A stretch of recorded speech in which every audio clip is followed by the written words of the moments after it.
మరి దీనికి ఏంటంటే కార్మిక చట్టాలు వీళ్ళకు కూడా ఇంప్లిమెంట్ చేయాలి.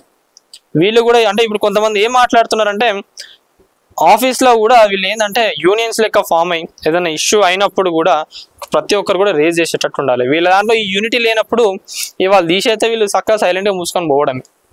గవర్నమెంట్ కూడా ఏంటంటే ఈ విదేశీ సంస్థలు ఏవైతే ఉన్నాయో వాళ్ళకి ఇచ్చిన భూములన్నింటినీ కూడా వెనక్కి తీసుకోవాలి.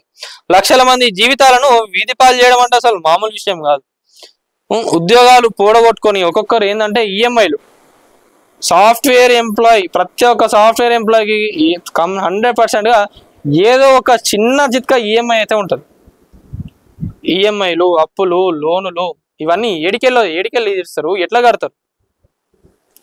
అందుకే దీనిపైన గవర్నమెంట్ కూడా 100%గా దీనిపైన దృష్టి పెట్టాలి, వీళ్ళపైన మాట్లాడాలి. అసలు ఏందనే పైన వచ్చినాకనే మరి దీనికి కూడా ఒక సరైన జవాబు లేదా అసలు ఏందనేది కూడా మొత్తం ఒకసారి చూసి ఈ లే ఆఫ్స్కి అసలు కారణం ఏంటిది. నిజంగా చాలా మంది ఏమంటున్నారు ఏఐ వల్లనే అంటున్నారు.